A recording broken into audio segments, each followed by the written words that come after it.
నమస్కారం ఇది సంగతికి స్వాగతం అనంత విశ్వం మనిషి ఊహాశక్తికి కూడా అందనంత విశాల ప్రపంచం ఇంతటి బ్రహ్మాండంలో జీవం అలరారుతున్నది ఒక్క భూగ్రహం పైనే ఇంకేవేవో లోకాలు ఉన్నాయని వేల ఏళ్లుగా మనిషి విశ్వాసం ప్రాచీన గ్రంథాల్లో దేవదూతల ప్రస్తావనలు తరచూ చర్చ జరిగే గ్రహాంతర వాసులు ఆ ఊహల్లో భాగమే ఈ విశ్వాలు ఇలా ఉంటే కోట్ల గ్రహాలు ఉన్న ఈ అనంత సౌర మండలంలో ఇతర చోట్ల జీవ మనుగడకు అవకాశం ఉందని శాస్త్రవేత్తల గట్టి నమ్మకం అరుణ గ్రహాన్ని తవ్విపోస్తున్న నాసా క్యూరియాసిటీ రోవర్ ఇస్రో ప్రయోగించిన మామ్ ఆ జీవాన్వేషణలో భాగమే దశాబ్దాలుగా చేస్తున్న ఈ ప్రయోగాలు త్వరలోనే ఓ కొలిక్కి రాబోతున్నాయి 10 ఏళ్లలో ఇతర గ్రహాల్లో జీవం అణుపాణులను వెలికి తీస్తామని నాసా ప్రపంచానికి కబురందించింది మన సౌర కుటుంబంలో జీవం అలరారేందుకు అవకాశం ఉన్న అన్ని ప్రాంతాలను జల్లెడపడుతున్న నాసా గ్రహాంతర జీవంపై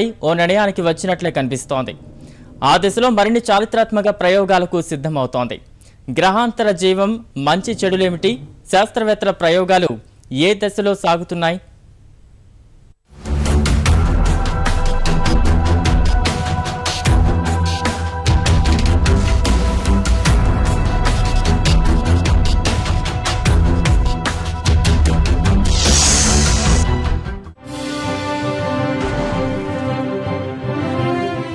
గ్రహాంతర జీవులు అనే ఊహ వాస్తవ రూపం దాల్చే రోజులు దగ్గరలోనే కనిపిస్తున్నాయి గ్రహాంతర జీవుల ఆచూకీ కనుగొనేందుకు జరుగుతున్న ప్రయత్నాలు దాదాపు చివరి దశకు చేరుకున్నాయి వచ్చే 10 ఏళ్లలోనే ఇందుకు సంబంధించిన సమాచారం ఆ తర్వాత 20 లేదా 30 ఏళ్లలో ఖచ్చితమైన ఆధారాలు సేకరించగలమని అమెరికా అంతరిక్ష పరిశోధన సంస్థ నాసా శాస్త్రవేత్తలు ప్రకటించారు నివాసయోగ్యమైన గ్రహాలు గ్రహాంతర జీవుల మనుగడ అవకాశాలపై చేపట్టిన పరిశోధనను నాసా ఇటీవలే సమీక్షించింది గ్రహాంతర జీవనం అణుపాణుల కోసం ఎక్కడ ఎలా శోధించాలి అన్న అంశంపై పూర్తి స్పష్టత వచ్చినందున త్వరలోనే విజయం సాధిస్తామని నాసా ముఖ్య శాస్త్రవేత్త ఎలన్ స్టోఫన్ విశ్వాసం వ్యక్తం చేశారు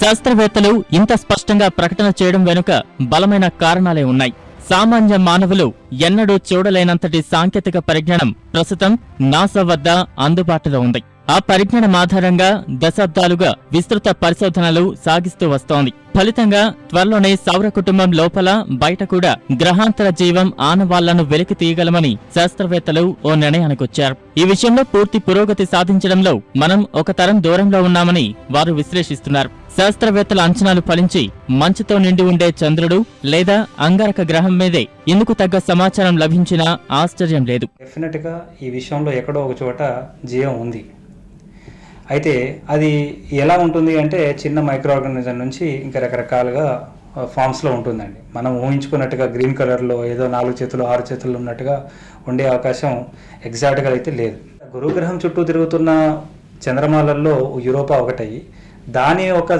భూతలంలో ఒకవేళ నీరు ఒక సముద్రం ఉంటే ఖచ్చితంగా అందులో కూడా జీవం ఉండే అవకాశం ఉంది సో దీన్ని బట్టి మనకి ఏం తెలుస్తుందంటే ఖచ్చితంగా జీవం ఎక్కడెక్కడో వెతుకనే అవసరం లేదండి మన సౌర కుటుంబంలోనే మనకు ఆవిడ దూరంలోనే మనం జీవాన్ని గుర్తించే అవకాశం ఉంది టైటన్ అనేది శని గ్రహానికి అతిపెద్ద ఉపగ్రహం అన్నమాట ఆ ఒక టైటన్ అనే ఉపగ్రహం మీద అగ్ని పర్వతాలు బద్దలవుతున్నాయి ఈ వాల్కనిక్ యాక్టివిటీ అయినప్పుడు నీరు బయటకు వస్తుంది ఖచ్చితంగా నెక్స్ట్ ఒక 20 సంవత్సరాల్లో నాసా శాస్త్రవేత్తలు చెప్తున్నట్టుగా మనకు అంచనా ఏం తెలుస్తుంది అంటే జీవాన్ని వీరు ఎట్లా అయినా వేరే గ్రహాల మీద కనుక్కుంటారు లేకపోతే గ్రహాల చుట్టూ తిరిగే ఉపగ్రహాల మీద అయితే ఖచ్చితంగా కనుక్కుంటారు గ్రహాంతర వాసుల మనుగడ అంశాన్ని లోతుగా పరిశీలించినట్లయితే అందుకు అవకాశం ఉందని అంతో ఇంతో అనిపించక మానదు ఈ విషయాన్ని నిర్ధారించేందుకు ప్రస్తుత విజ్ఞాన శాస్త్రం వద్ద ఎలాంటి ఆధారాలు లేవు భూమి మీద ఉన్న పరిస్థితులు పరిణామక్రమం మరెక్కడైనా సంభవించి ఉంటే ఆ గ్రహాల మీద జీవం ఆవిర్భావానికి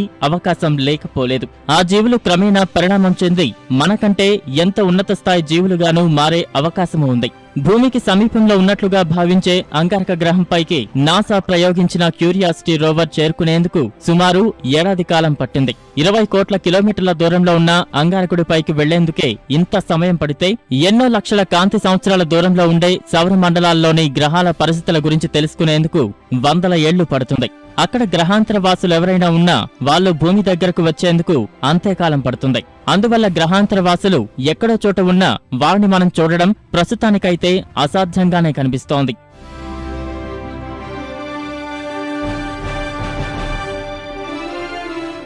సమకాలీన సైన్స్ ప్రపంచంలో అగ్రశ్రేణి శాస్త్రవేత్త స్టీఫెన్ హాకింగ్ విశ్వం పుట్టుకకు సంబంధించి బిగ్ బ్యాంగ్ లాంటి సిద్ధాంతాలను ప్రతిపాదించిన ఈ భౌతిక శాస్త్ర పండితుడు గ్రహాంతర జీవాల ఉనికిని ఎప్పుడో సమర్థించాడు. అంతరిక్షంలో కనీసం 10,000 కోట్ల పాలపుంతలుంటే అందులో ఒక్కో దానిలో కోట్ల కొలది నక్షత్రాలున్నాయి. ఇంత సువిశాల విశ్వంలో కేవలం భూమి మీద మాత్రమే ప్రాణకోటి మనుగడ సాగిస్తుందని తుది నిర్ణయానికి రాలేం కదా అన్నది ఆయన వాదన. ఇన్ని పాలపుంతలు, గ్రహాలు, నక్షత్ర సమూహాలున్నప్పుడు వాటిల్లో గ్రహాంతర వాసులు మనుగడ సాగిస్తున్నాయనుకోవడం సరైనదేనని హాకింగ్ స్పష్టం చేశారు. అందరూ అనుకున్నట్లు గ్రహాంతర వాసులు కేవలం ఇతర గ్రహాలపై మాత్రమే కాక నక్షత్రాల సరసన లేదా గ్రహాల మధ్యన ఉండే ప్రదేశంలో తేలుతూ ఉండే అవకాశం కూడా ఉందని అభిప్రాయపడ్డాడు. వారితో సంబంధాలు పెట్టుకునే ప్రయత్నాలు ప్రమాదకరం కావచ్చని హెచ్చరించాడు. మనకంటే అపారమైన సాంకేతిక పరిజ్ఞానం సాయంతో దాడి చేసి ఆక్రమించుకునే ప్రమాదకర స్వభావాన్ని గ్రహాంతర జీవులు కలిగి ఉండొచ్చని హాకింగ్ విశ్లేషించాడు.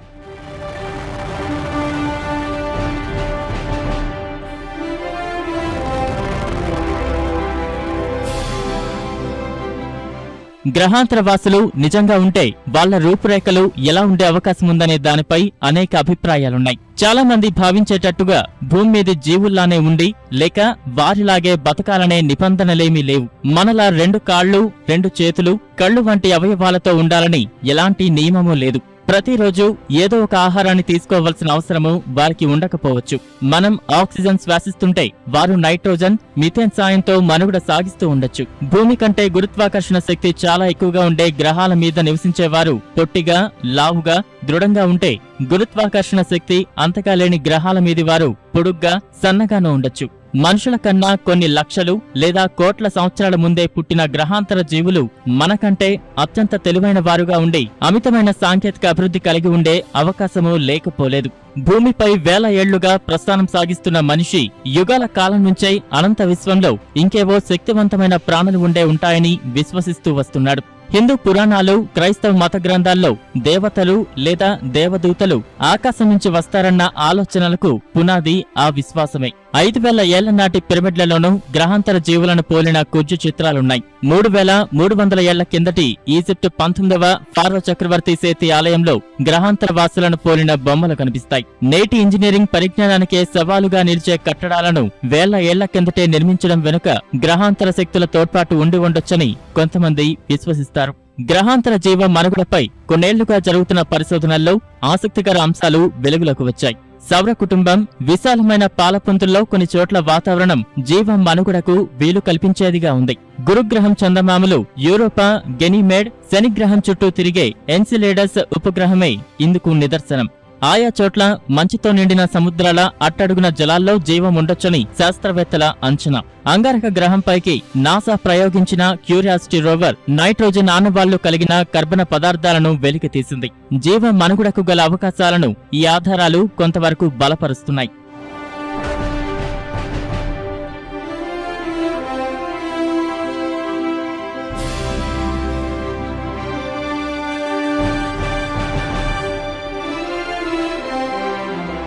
నాసా నిర్వహణలోని భారీ టెలిస్కోప్ కెప్లర్ ద్వారా వెల్లడైన అంశాలు మరింత ఆసక్తికరం. వెనిలాకాశంలోని దాదాపు ప్రతి నక్షత్రం చుట్టూ గ్రహాలు తిరుగుతూ ఉంటాయి. వాటిలో చాలా వరకు నివాసానికి అనుకూలంగా ఉండే అవకాశముందని కెప్లర్ పరిశోధనలో శాస్త్రవేత్తలు గుర్తించారు. వాస్తవానికి భూమి, అంగారకుడి లాంటి గ్రహాలు విశాలమైన పాలపుంత అంతటా వ్యాపించి ఉండేందుకు అవకాశముందని పరిశోధనల్లో వెల్లడైంది. సౌర కుటుంబం అంతటా ఏదో రూపంలో నీరు ఆవరించి ఉన్నట్టే నక్షత్ర రాశుల పాలపుంతలోనూ అందుకు అవకాశముందని పరిశోధనల సారాంశం. కొన్ని నక్షత్రాల చుట్టూ గ్రహాల పుట్టుకకు అనుకూలమైన ప్రాంతాల్లోనూ విస్తృతమైన నీటి జాడలు కనిపించడం గ్రహాంతర జీవం ఊహాగానాలను బలపరుస్తున్నాయి. విశ్వంలో నివాసయోగ్యమైన ప్రాంతాలను అప్పుడప్పుడు గుర్తిస్తూనే ఉన్న జీవ మానవాళ్లను గుర్తించడమే శాస్త్రవేత్తలకు అసలైన సవాలు. అందుకు తగ్గట్లే వారు దృఢ నిశ్చయంతో ముందుకు సాగుతున్నారు. అంగారక గ్రహంపైకి ఇప్పటికే రోవర్ను పంపిన నాసా 2020లో మరో రోవర్ను సంధించేందుకు సన్నాహాలు చేస్తోంది. ప్రస్తుత రోవర్ సాయంతో అంగారక గ్రహంపై రసాయన పరీక్షలు జరుపుతుండగా ఈసారి మరింత గట్టి లక్ష్యాలను నిర్దేశించుకుంది. ఈసారి ఆయా నమూనాలను భూమి మీదకి రప్పించి పరిశోధించాలని నాసా భావిస్తోంది. ఈ ప్రయోగం తర్వాత మరింత సంక్లిష్ట లక్ష్య సాధనకు నాసా ప్రణాళికలు సిద్ధం చేసింది. జీవాన్వేషణలో భాగంగా కోట్ల కిలోమీటర్ల దూరంలో ఉన్న అరుణ గ్రహంపైకి 2030లో వ్యోమగాముల్ని పంపాలని లక్ష్యంగా పెట్టుకుంది. గ్రహాంతర జీవం మనుగడ నిగ్గు తేల్చే క్రమంలో సౌర కుటుంబం అంతటినీ జల్లడపట్టే రీతిలో నాసా ముందుకు సాగుతోంది. $200 కోట్ల పైగా వ్యయంతో 2022లో చేపట్టనున్న మిషన్ యూరోపా ఇందుకు నిదర్శనం. గురుగ్రహం చందమామ అయిన యూరోపా నివాస యోగ్యతను పరీక్షించడం సహా జీవం అనుపానులను ఈ ప్రయోగం ద్వారా పరిశీలించనున్నారు. జీవాన్వేషణలో నాసా పట్టుదలకు ప్రతిపాదిత $900 కోట్ల జేమ్స్ వెబ్ అంతరిక్ష టెలిస్కోప్ నిదర్శనం.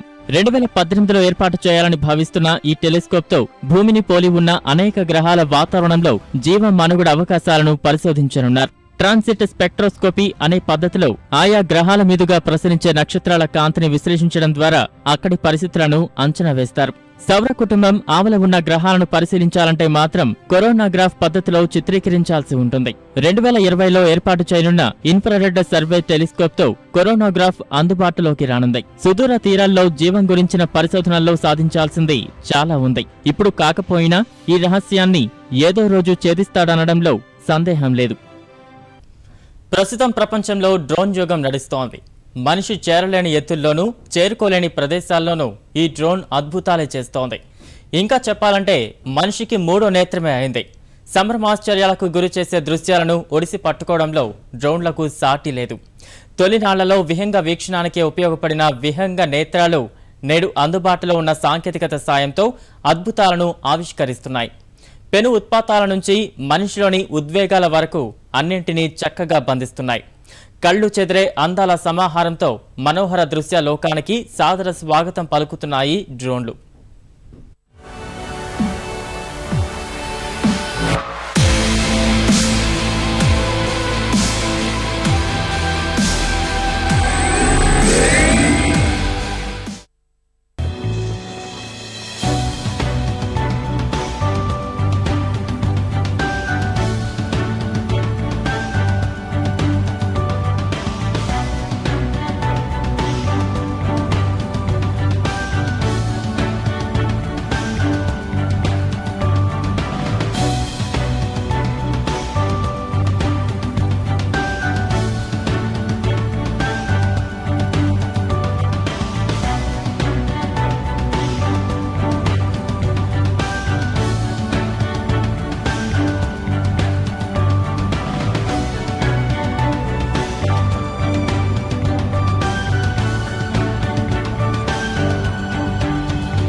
మనకు ఇప్పటి వరకు పిరమిడ్లంటే ఈజిప్టులోనివే.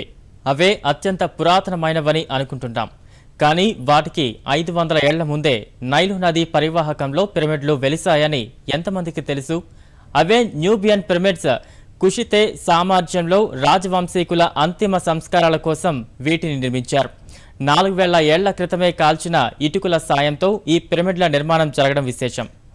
కుషితేల సమాధులే తదనంతర కాలంలో ఆకాశానంటే ఈజిప్టు పిరమిడ్ల నిర్మాణానికి స్ఫూర్తినిచ్చాయి. ప్రస్తుతం ఇవి సూడాన్లో ఉన్నాయి. డ్రోన్ల సాయంతో మనము వాటిని చూద్దాం.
నయాగరా జలపాతం ప్రతి ప్రకృతి ప్రేమికుని మదిలో చెదరని స్వప్నం.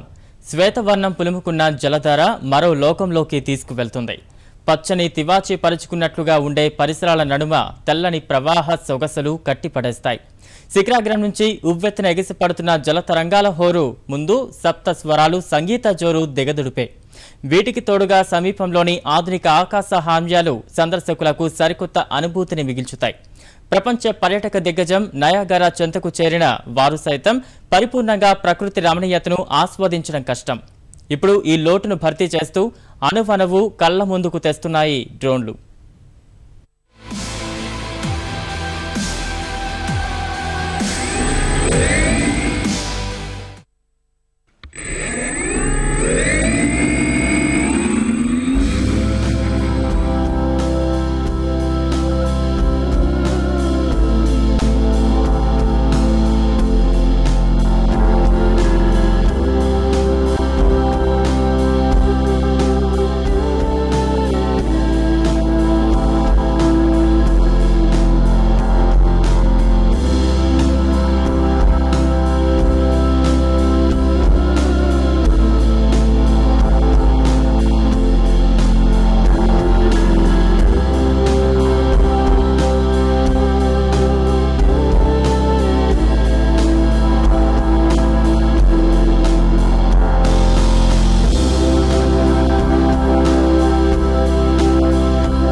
భూ విలయానికే నేపాల్ నేలమట్టమైంది. ఈ విలయంలో నేపాల్కు జరిగిన నష్టం ఊహించడమే కష్టం. అంతంత మాత్రపు లెక్కలు మినహాయిస్తే ఖచ్చితమైన అంచనా వేయడమే అసాధ్యమే. ఈ సమయంలో ఘోరకలని బాహ్య ప్రపంచానికి చూపించే బాధ్యత తీసుకున్నాయి డ్రోన్లు. నగరాల నుంచి మారుమూల పల్లెల వరకు నేపాలీయుల కన్నీటి గాథలను దృశ్యాలతో ఆవిష్కరించాయి. మనస్సుకు ఆహ్లాదం పంచే దృశ్యాలే కాదు, తనను సృష్టించిన మనిషికి కష్టం వస్తే ఆదుకునే బాధ్యతను పంచుకుంటామని నిరూపించాయి డ్రోన్లు.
లక్సెంబర్గ్ అందమైన దేశం, అద్భుతమైన కట్టడాలకు నెలవు.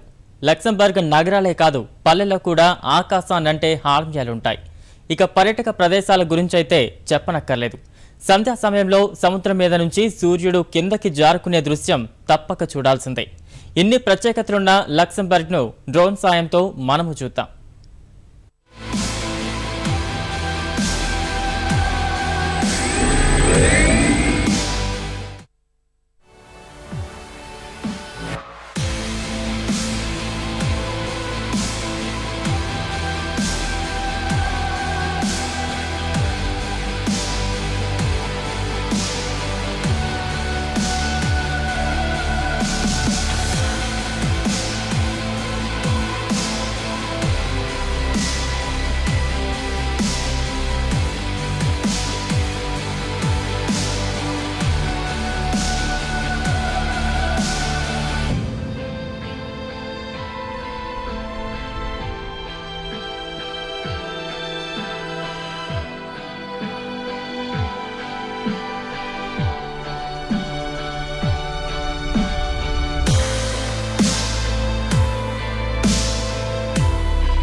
మచు పిచ్చు ప్రపంచ వారసత్వ సంపదలో ప్రముఖ స్థానం సంపాదించిన ప్రదేశం.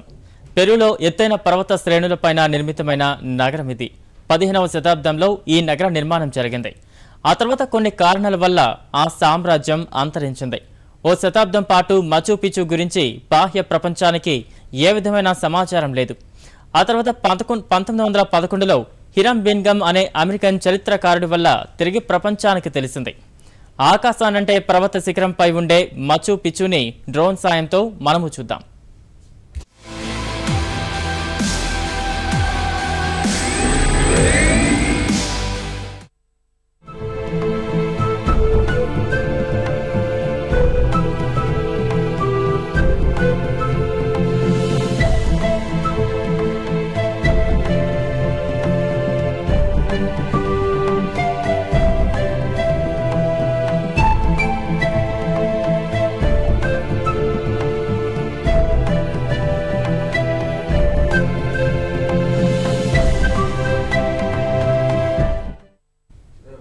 మరిన్ని విభిన్న అంశాలతో మరో సంగతిలో కలుద్దాం. నమస్కారం.